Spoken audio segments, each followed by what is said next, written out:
The show you are about to listen to is intended for mature audience only.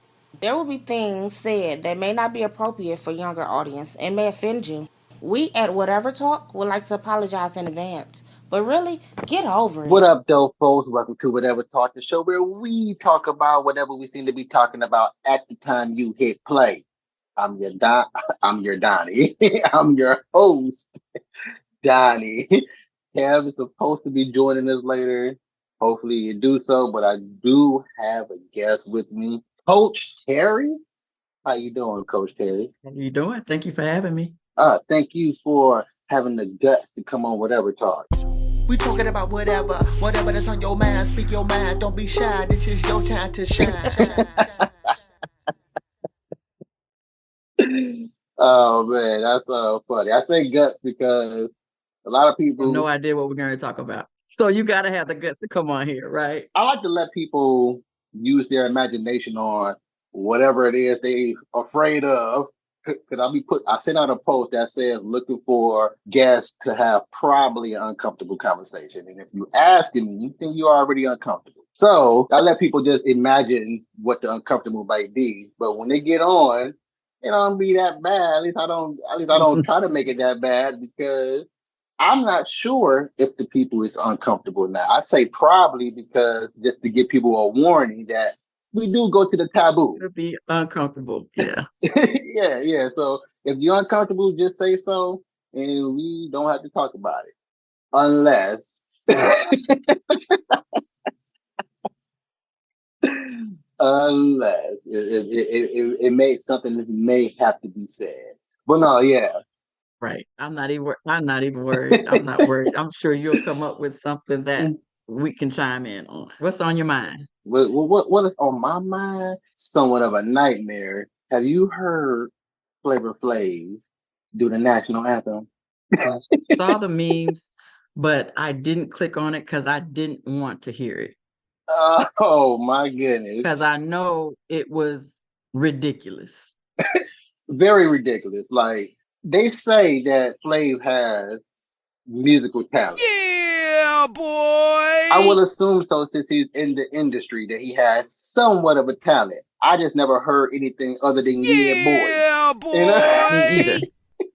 I mean, when he was with Public Enemy, I remember him having a rap verse. Yeah, I remember having a rap Did verse, he? but yeah, I do remember. I do remember quite a few rap verses. I remember a couple. Yeah, I remember a couple. Yeah. But still, Yeah, boy. yeah, boy. But this right here, this national I'm anthem. a fan of Public Enemy, but I've never been a fan of Flavor Flav. Not only does Flav look like the crackhead from the PJs, he sounds like the crackhead from the PJs singing the national anthem. And I guess whoever idea that was that thought that it would be cute to bring him on to do the national anthem thought I don't know what they were thinking from a marketing standpoint. Cute. And like I didn't even look at like the comments to see what people said. I did not entertain that at all. I just knew it was a disaster. You said cute though. Whoever thought that was cute. Whoever thought that was gonna be cute. Yeah. I wouldn't even sing the national anthem. It doesn't mean us. So why are you even singing the national anthem anyway? So it kind of goes back to when, and I know you're not a sports person, right? And so I think it kind of goes back to when Colin Kaepernick was kneeling during the national anthem.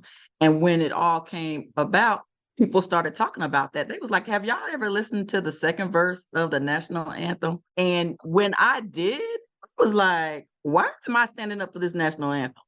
Yeah, like I rarely stood up prior Kaepernick anyway, but that's only due to I just didn't feel like standing up. I didn't really pay attention to the song like that until they got brought to the forefront. Yeah, But well, I grew up as a military brat. And so because my parents were military, that's just how I was bred because they respected that and they fought for the country, right? And so I respected it from that point of view. But then when the whole Colin Kaepernick and everybody was mad because he wasn't standing, I was like, what is the big deal?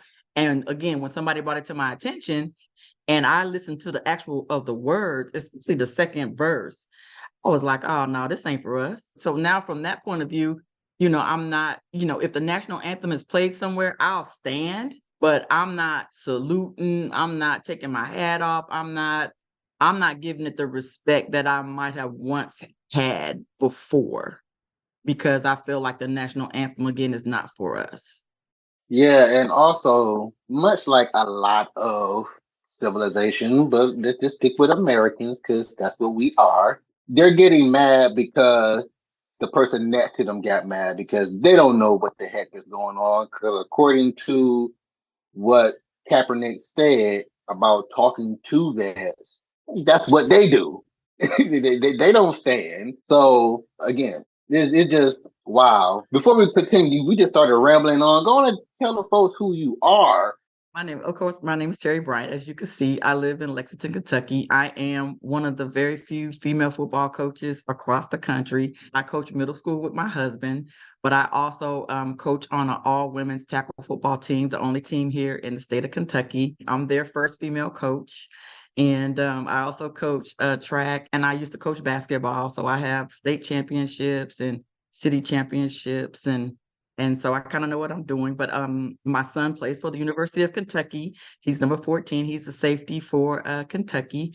So I'm real big about, college football as well. I'm a really big sports fan, of course, because I do coach.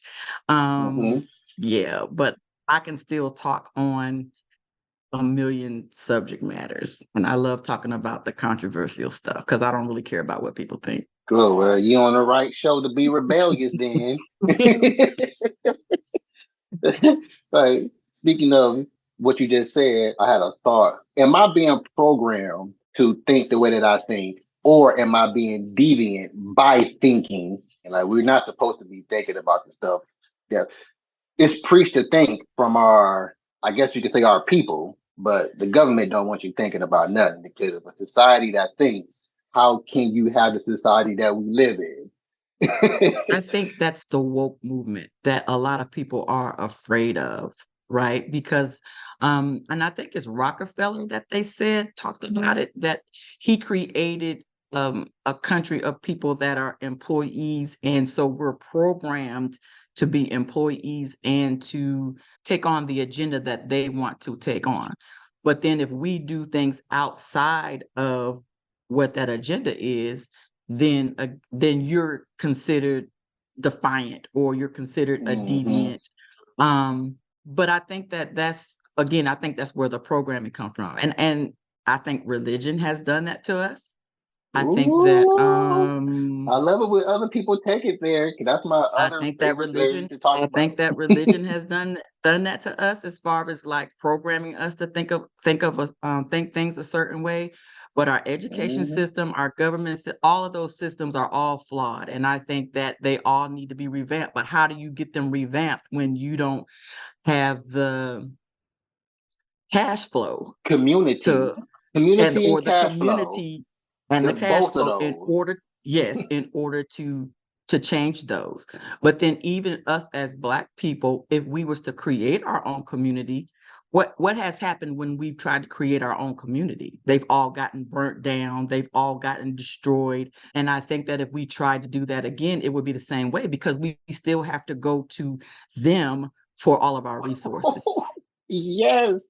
I stated that a ways back that even if we do this thing that we claim to do, but we really only do it small on that one day a year, the Black owned businesses, that one day a year, Black owned businesses, hey, power up all this fast, fierce Black owned business, but you want to mess around with that small percentage on that one day out of the whole year. Let's just say that was every day out of the year. Or we just go all Black. Even if we go all Black, the Black owners have to go to the white to re-up. To get their resources. So we would never be totally Black owned. We're still owned by these niggas. Facts. So how do we get around the system. I'll let you know about that as soon as we introduce Cav. Cav made it in. Hey, Kev. What up, though, my brother? What's going on? Going back to answer the question of Coach Terri here, how can we fix this whole thing? It's going to take casualties. I'll tell you that. It's going to take casualties, and we're going to have to do January 6th the proper way. And the proper way is to actually do it. Don't play around like they did, put on the stage play to act like they not all in cahoots with each other.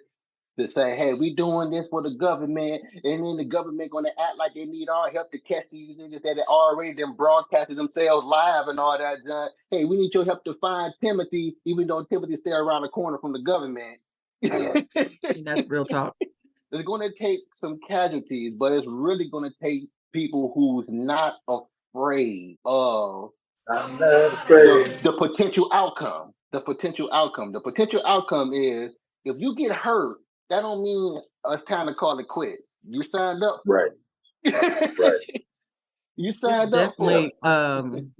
It's definitely a sacrifice. And I think that if you look back on our history and those people that did try to make a change, I mean, if you look back at Malcolm X or Martin Luther King, the ultimate sacrifice was their life because they were trying to back then do what needs to be done now. But how long have they been dead though? And nobody else has stepped up to the plate to keep that going. We haven't gotten anywhere. I mean, my husband likes watching reruns of Good Times. That show aired in 73, and nothing has changed. That's bad, huh? In 2023, nothing has changed. You gotta be hardcore to keep going back for reruns of Good Times. Right. Because it does put you in a state of mind where you ready to go. You ready to go hurt something. You're like, we have not changed. We haven't changed at all. I stated it so many times. Martin Luther King, all of them died in vain. Nothing has changed. Nothing has changed. Absolutely nothing's changed. The only thing that's different was the innovation of slavery. That's it. That's the only thing that was tweaked, was the innovation of slavery. And what I mean by the innovation of slavery is that I don't mean just the change and stuff that we still have in the world. The change just look different. Oh, the change are, first of all, the major change is you colored. That's the major change.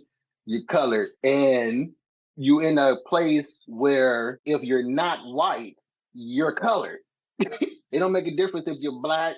It don't make a difference if you're not black. If you're not white, you're colored. And those other colors that we're intertwined with easily can be bought by money. And that's where what you said earlier, how we going to change? We're going to need the finances, and we're going to need the unity. The unity means that's money doesn't mean anything to you, no matter how much they give you, because they white. They automatically go back to flip the script on you and give you the money the moment they give you this money. You're white. They can't be trusted. They're white. Right.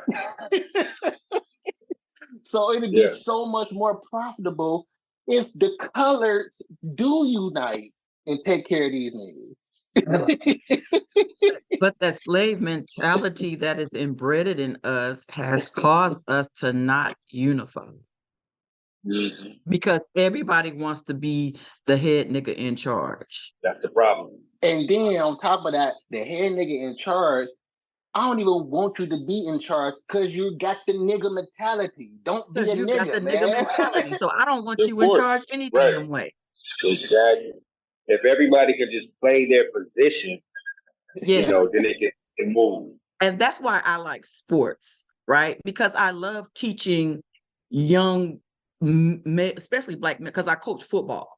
That's why I want to coaching football more than I like coaching with the girls, because especially black males need to learn what their role is on the team. Right. You're for what this. Your role He's for is that. on the team. Exactly. So we can all win. Everybody